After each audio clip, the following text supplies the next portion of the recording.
Hello guys, स्वागत है आपका मेरे यूट्यूब चैनल पर। आज के एपिसोड में हम देखेंगे कि ईशानी मिलन से बोलती है कि रणवीर, मैं तुम्हारे बिना नहीं जी सकती, तुम मेरी दुनिया हो। तो रणवीर की इतनी अच्छी बातें सुनकर मिलन गुस्सा होता है और ईशानी से बोलता है मेरी तारीफ़ करना बंद करो, बस हो गया है। फिर मिलन वहाँ से चला जाता है और रणवीर को बदनाम करने के बारे में सोचने लगता है।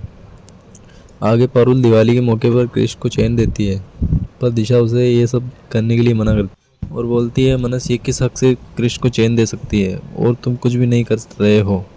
फिर दिशा पारुल की बुराइयां करने लगती है और बोलती है क्या रिश्ता है तुम्हारा क्रिश के साथ, ऐसा क्यों कर रही हो। तो ईशानी आती है और बोलती है क्योंकि क्रिश ही पारुल का सब कुछ है और जितना वक्त तुम पारुल की बुराइयां करने में लगाती हो और उतना टाइम मनस और क्रिश का ख्याल रखती तो ये दिन देखने नहीं पड़ते तुम्हें। फिर दिशा बोलती है तुम इस मामले से दूर ही रहो तो तुम्हारे लिए अच्छा है। फिर वो पारुल से वो चेन लेकर फेंकने लगती है, तो तभी वहाँ मिलन आता है और उसे रोकता है और बोलता है तुम्हारी इतनी हिम्मत कैसे हुई चेन को फेंकने की। तेरे से ज़्यादा कृष्ण का ख्याल रखने का हक पारुल का है, क्योंकि तू जब उसे छोड़कर चली गई थी तब उसी ने उसको संभाला था। फिर मिलन मनस से बोलता है कि तूने ही तो पहले पारुल से शादी करने को कहा था, अब मना क्यों कर रहा है तू। इस दिशा के लिए जो तेरी ना हो सकी वो तेरे बच्चे की क्या होगी। तुम दोनों की शादी के कैंसिलेशन पेपर भी आ चुके हैं, अब तुम दोनों पति पत्नी नहीं रहे हो। फिर मिलन दिशा से बोलता है अब की बार ज़्यादा हेकड़े दिखाई ना तो तुम्हें घर से बाहर निकाल दूंगा। फिर मिलन पारुल और मनस को एक साथ खड़ा करता है और दिशा से फ़ोटो खींचने को बोलता है।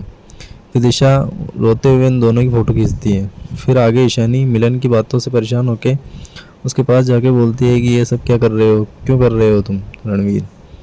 तो ऐसे कभी नहीं, तुम तो ऐसे कभी नहीं थे, तुम्हारी अच्छाई की वजह से ही तो मैं तुम्हें पसंद करती हूँ। हम बचपन से एक दूसरे को चाहने लगे थे, पर आजकल वो प्यार मुझे तुम्हारी आंखों में दिखाई नहीं देता। फिर मिलन बोलता है बस बहुत हुआ, अब मैं वो पुराना वाला रणवीर नहीं हूँ, मैं अब सिर्फ आरवी हूँ जो प्यार में नहीं नफरत में विश्वास रखता है। तो तुम्हें मुझसे सिर्फ नफरत होनी चाहिए। फिर ईशानी बोलती है मुझे पता है अभी तुम थोड़ा परेशान हो, पर तुम ऐसे हमेशा नहीं रहोगे और मैं कभी नफ़रत नहीं कर सकती, क्योंकि मैं तुमसे सिर्फ प्यार करती हूँ। तुम्हारे दिल में अभी वो इंसानियत है। तो मिलन बोलता है मर चुकी है मेरी इंसानियत, अब तुम सिर्फ मेरी हैवानियत देखोगी बस, और फिर तुम मुझसे सिर्फ नफ़रत ही करोगी सिर्फ।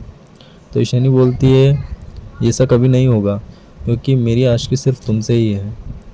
फिर मिलन बोलता है बस करो तुम्हारी नौटंकी, मेरे कुछ खास दोस्त आने वाले हैं तो उनकी अच्छे से खातिरदारी करना। फिर मिलन वहाँ से चला जाता है। फिर ईशानी रोने लगती है। इधर नर्स रणवीर की देख रेख कर रही होती है। तभी रणवीर को होश आता है और उसकी तबीयत ख़राब होने लगती है, तो नर्स डॉक्टर को बुलाती है। फिर डॉक्टर ईशानी को फ़ोन लगाता है और बोलता है कि पेशेंट की हालत बहुत ख़राब होने लगी है, आप अभी यहाँ नहीं आ सकती, पर एक बार पेशेंट से बात कर लीजिए, क्या पता आपकी आवाज़ सुनकर वो ठीक हो जाए। तो डॉक्टर फ़ोन रणवीर के पास लाता है। तो ईशानी हेलो बोलती है। उसकी आवाज़ सुनकर रणवीर की आंखों में आंसू आ जाते हैं, पर वो कुछ बोल नहीं पाता। ईशानी भी कुछ कुछ रणवीर का एहसास करने लगती है। ईशानी की बातें सुनकर रणवीर की हालत पहले से ठीक होने लगती है। तो डॉक्टर ईशानी को थैंक्स बोलता है। आगे मिलन के दोस्त घर आते हैं, तो गार्ड उन्हें रोकता है गेट पर ही। तो मिलन उनका स्वागत करता है। ईशानी उसके दोस्तों को देखकर थोड़ी हैरान हो जाती है। फिर मिलन उसके दोस्तों को ईशानी से मिलवाता है। ईशानी भी उनको देखकर मुस्कुराने लगती है। फिर ईशानी उनके लिए खाना लाने को बोलती है, तो मिलन बोलता है यहीं खड़ी रहो, जब तक तुम्हें बोला न जाए कहीं मत जाओ। ईशानी उनकी बातों से परेशान हो जाती है।